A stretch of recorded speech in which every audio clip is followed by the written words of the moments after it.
ലോകമെമ്പാടുമുള്ള ദുർബലരായ രാജ്യങ്ങളിൽ അധികാരം സ്ഥാപിച്ചുകൊണ്ട് സൂര്യൻ അസ്തമിക്കാത്ത സാമ്രാജ്യം എന്ന് സ്വയം വീമ്പിളക്കിയവരാണ് ബ്രിട്ടീഷുകാർ. ഒരു നൂറ്റാണ്ടോളം കാലം ലോകത്തെ ഏറ്റവും വലിയ രാഷ്ട്രീയ ശക്തിയും ബ്രിട്ടീഷ് സാമ്രാജ്യമായിരുന്നു. എന്നാൽ ലോകശക്തികൾക്ക് പോലും ഇന്ത്യയിൽ ഒരു പ്രാദേശിക ബിസിനസ്സുകാരിൽ നിന്നും വായ്പ വാങ്ങേണ്ടി വന്നിട്ടുണ്ട്. മധ്യപ്രദേശിലെ സെഹോർ പട്ടണത്തിലുള്ള കുടുംബമാണ് ഈ അവകാശവാദവുമായി രംഗത്ത് വന്നത്. ഏകദേശം 109 വർഷങ്ങൾക്ക് മുമ്പ് 1917 ലോകം യുദ്ധത്തിന്റെ കെടുതിയിലാകുകയും സാമ്രാജ്യത്വ ഭരണം ദുർബലമാവുകയും ചെയ്തപ്പോൾ സെഹോറിലെയും ഭോപ്പാൽ നാട്ടുരാജ്യത്തിലെയും ഏറ്റവും സമ്പന്നനായ ബിസിനസ്സുകാരിൽ ഒരാളായ സെയ്ദ് ജുമ്മാലാൽ റുത്യായിൽ നിന്ന് ബ്രിട്ടീഷ് സർക്കാർ 35,000 രൂപ കടം വാങ്ങിയെന്നാണ് റിപ്പോർട്ട്. അക്കാലത്ത് ആ തുക വളരെ വലുതായിരുന്നു. എന്നാൽ വർഷങ്ങൾ കഴിഞ്ഞിട്ടും പണം തിരികെ നൽകിയില്ലെന്നാണ് ആ കുടുംബം പറയുന്നത്. കടം വാങ്ങിയ പണം തിരികെ നൽകണമെന്ന് ആവശ്യപ്പെട്ട് സെയ്ദ് ജുമ്മാലാലിന്റെ ചെറുമകൻ വിവേക് റുത്യ ബ്രിട്ടീഷ് സർക്കാരിന് നോട്ടീസ് അയച്ചു. കുറച്ചുനാൾ മുന്നെയാണ് ഇതുമായി ബന്ധപ്പെട്ട സർട്ടിഫിക്കറ്റുകൾ, പഴയ രേഖകൾ, കത്തിടപാടുകൾ, കുടുംബ വിൽപത്രം എന്നിവയെല്ലാം കണ്ടെത്തിയത്. ബ്രിട്ടീഷ് ഭരണകാലത്ത് ഭോപ്പാൽ നാട്ടുരാജ്യത്തിന്റെ ഭരണം കാര്യക്ഷമമാക്കുന്നതിനാണ് ഈ വായ്പ എടുത്തതെന്നും അത് യുദ്ധവായ്പയായി നാമകരണം ചെയ്യപ്പെട്ടുവെന്നും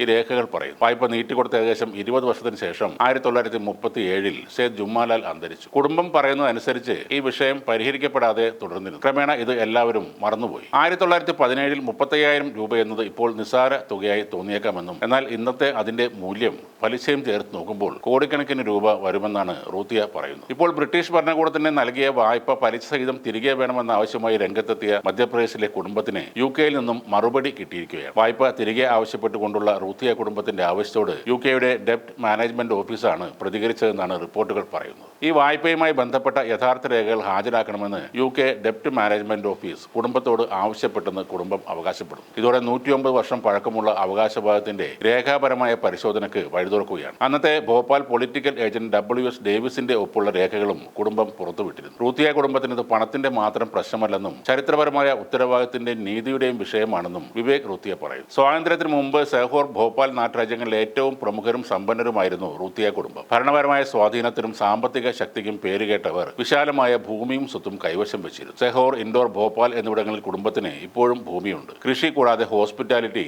റിയൽ എസ്റ്റേറ്റ് എന്നീ മേഖലകളിലും റൂത്തിയ കുടുംബം വളരെ സജീവമാണ്.